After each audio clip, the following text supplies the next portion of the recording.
जी, मैंने पिछले 3-4 महीने से मैं प्रयास कर रहा था भगवान परशुराम जी की पालकी का, कि हमारी जो पालकी है भगवान परशुराम की वो गिरि नदी से और हाई स्कूल ग्राउंड ददाहू में उतारी जाए।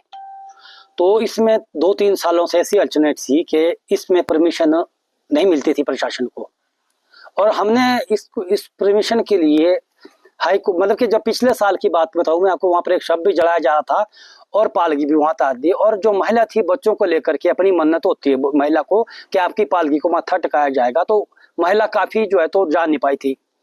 तो पहले मैंने डीसी सिरमौर को प्रेजेंटेशन देनी पड़ती थी कि आप अप्लाई कर रहे हाई कोर्ट में कि नहीं कर रहे, तो मुझे इनका कोई रिस्पॉन्स नहीं आया डीसी सिरमौर का। तो फिर मैंने हाई कोर्ट में याचिका दायर की सिंगल बेंच पर कि भगवान परशुराम की जो पालकी है वो ग्राउंड में उतारी जाए।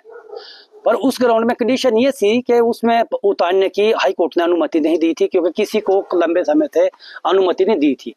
तो फिर जब मैंने याचिका दायर करी, याचिका दायर करने में सिंगल बेंच से मेरा जो है केस को हमने डिसमिस कर दिया था। फिर डबल बेंच पर गया, डबल बेंच पे सुनवाई हुई, तो इसमें नोटिस जारी हुए एजुकेशन डिपार्टमेंट को और डीसी सिरमौर को। डीसी सिरमौर और एजुकेशन को हाई कोर्ट में इनकी सुनवाई हुई, इनका वकील पेश हुआ। हाई कोर्ट ने इसमें स्पष्टकरण ये कर दिया था कि परमिशन तो दी जाएगी, मगर सफाई और व्यवस्था पैसे कौन देगा। तो फिर मेरे वकील ने बोला कि अंतरराष्ट्रीय श्री रेणुका जी मेले में करोड़ों रुपया इकट्ठा किया जाता है और इसमें से स्कूल को राशि देनी पड़ेगी। तो उच्च न्यायालय का बड़ा अच्छा फैसला था, जो कि 20,000 रुपए की राशि डीसी सिरमौर एजुकेशन के अकाउंट में डालेगा। झील है, ये मां रेणुका जी की झील है, और अगर जामू कोठी पंचायत से इसको आप देखेंगे तो आप इसमें स्त्री का रूप देखेंगे। रूप है मां रेणुका जी का। नौका जो चलती है उसमें ये हर साल, मतलब कि जब से मेला आता था ये बाधित रहती थी, चलती रही थी। ये इस साल प्रशासन ने परमिशन दे दी कि नौका चलनी चाहिए। जी, मैंने पिछले 3-4 महीने से मैं प्रयास कर रहा था भगवान परशुराम जी की पालकी का, कि हमारी जो पालकी है भगवान परशुराम की वो गिरि नदी से और हाई स्कूल ग्राउंड ददाहू में उतारी जाए।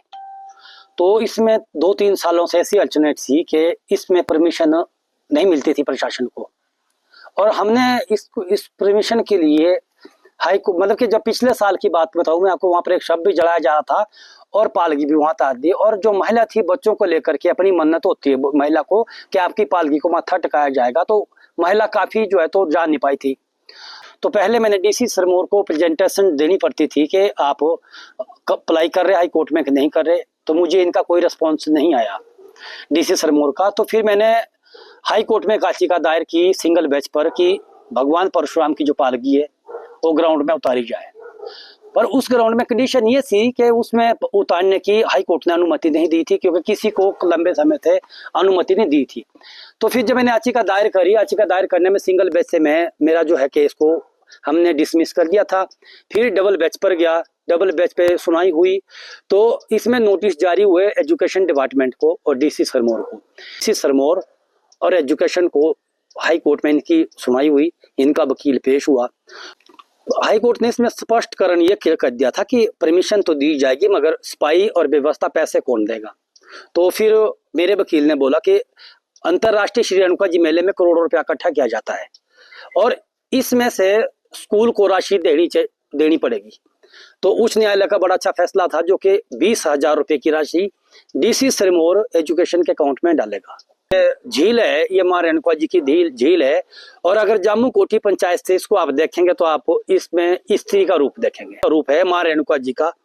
नौका जो चलती है उसमें ये हर साल, मतलब कि जब से मेला आता था ये बाधित रहती थी, चलती रही थी। ये इस साल प्रशासन ने परमिशन दे दी कि नौका चलनी चाहिए।